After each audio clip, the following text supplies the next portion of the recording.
Hello, I am Eddie O'Sullivan, and this is This Week in the Italian Campaign. In This Week in the Italian Campaign, brought to you by the Freedom for Italy Network, the liberation of Rome in June 1944. By the 25th of May, Allied forces had broken through the Hitler line in the Abruzzi Mountains and in the Liri Valley, while Sixth Corps had penetrated German defences around the Anzio bridgehead and connected with America's II Corps, advancing from the east. And the next challenge was the Caesar Line, the last German defensive position south of Rome, which stretched from the coast south of Ostia to Valmontone on Highway 6 and across the Apennines to Pescara. The goal was to get to Rome as soon as possible. In the south of the Liri Valley, the French Expeditionary Corps set the pace for 8th Army formations to its right. San Giovanni in Carico fell to the 3rd Algerian Division on the 25th of May and Falvaterra on the 26th. By midnight of the 27th, the 2nd Moroccan Division held Castro dei Volsci, and the following day was close to Cacciano. Gumier and Armoured cleared Amazzano, and on the 28th occupied the whole Amazzano Valley. The 4th Mounted Division pushed up the Amazzano to Carpenetto Road to clear the Lepini Mountains, and the 2nd Moroccan Division moved along the south bank of the Sacco River. On the 30th, the 8th Moroccan Infantry pushed through Cacciano and on to Supino on the 31st.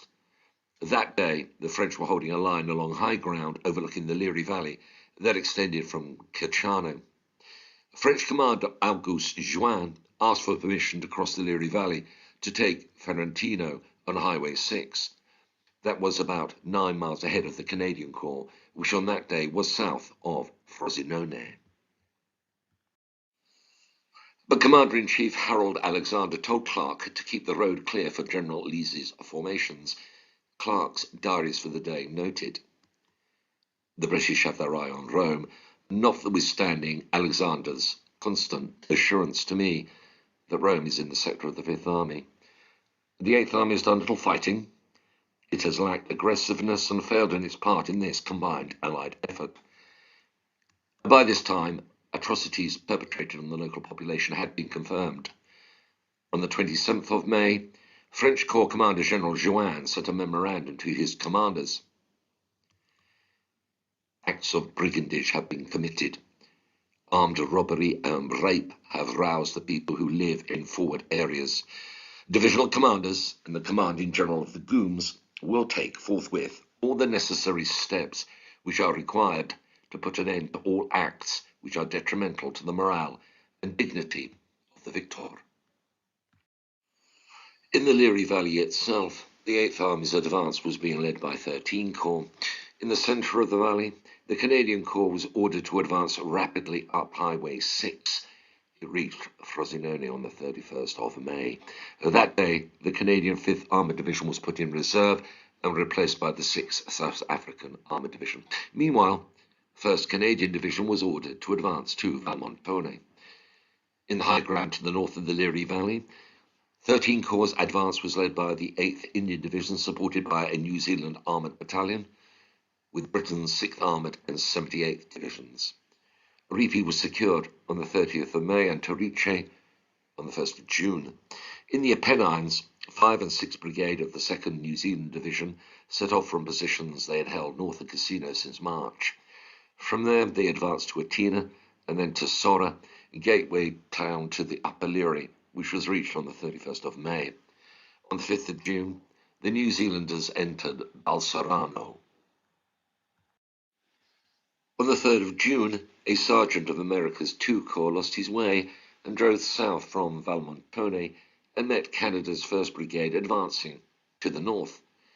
On the same day, units from Princess Louise Regiment drove into Colleferro and met soldiers of the French Expeditionary Corps. In the Anzio bridgehead, the breakout attack begun on the 23rd of May was broadened on the 26th of May. Over the next 4 days, 7 divisions in 6th Corps advanced against German defences from the coast to the Lepini Mountains. On the 30th of May, the front line was beyond the Campiglione station on the left and on the railway line north of Atena on the right. Nevertheless, by the end of the day, the Fifth Army drive on Rome appeared to have stalled. The 1st Armoured Division and the 45th Division had fought bitterly but unsuccessfully along the Albano Road throughout the day. The 34th Division had been stopped below Lanuvio on the 29th. The 36th Division, encircling Velletri on the south and east, found the town to be an enemy stronghold. The 3rd Division were below Valmontone and had been on the defensive since the 27th of May.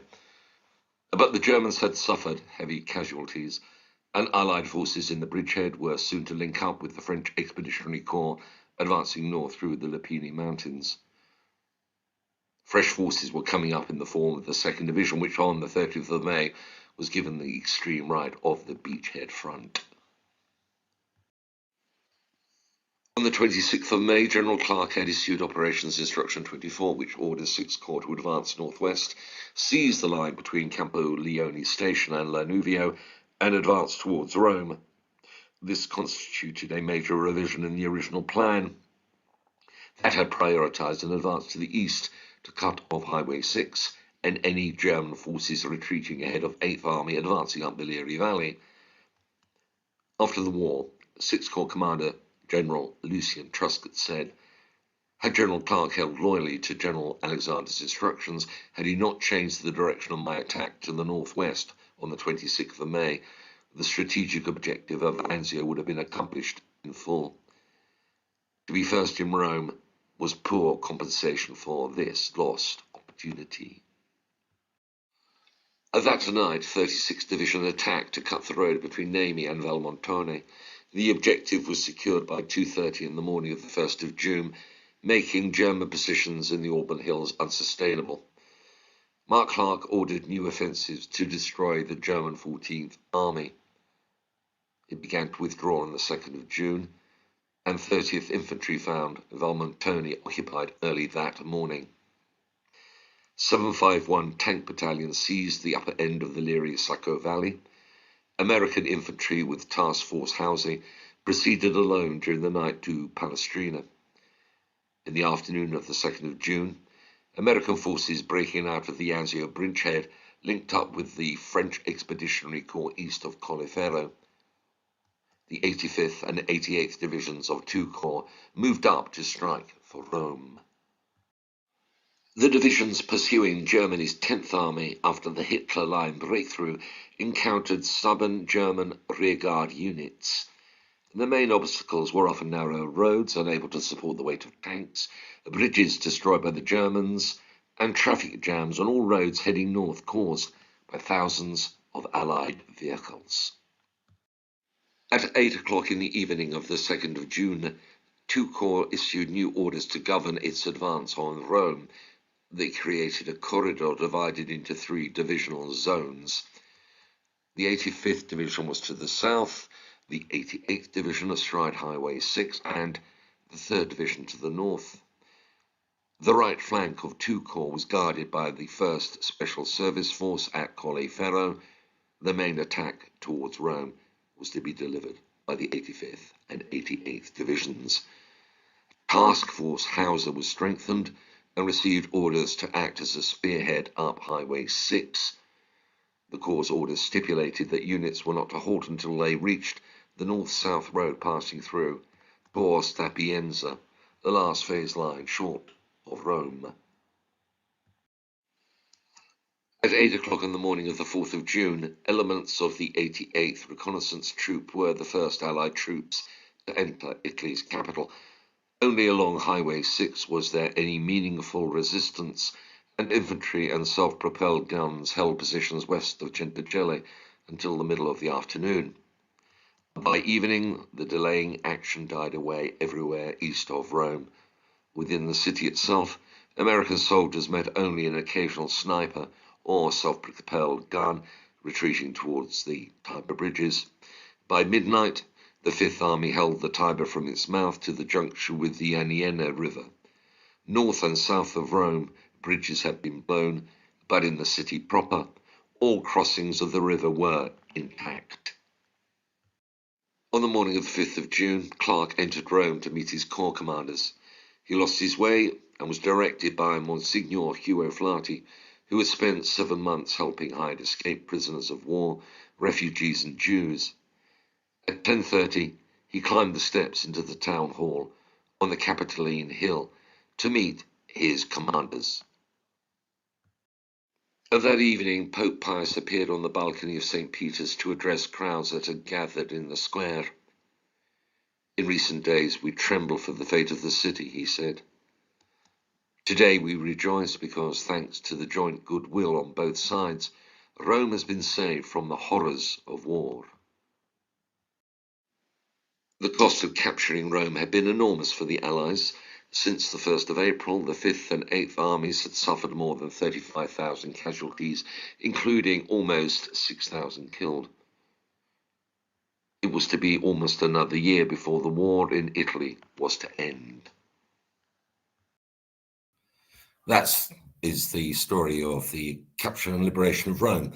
Today's the 5th of June 2024, so 80 years ago today, Mark Clark drove into Rome, bumped into Hugo Flati, climbed up to the Capitoline Hill to the town hall and met his commanders, so 80 years ago today.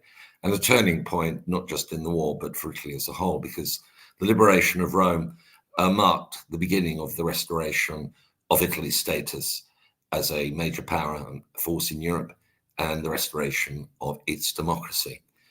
And this is a moment for us to reflect both on the events and the cost and the price paid and the contemporary resonance.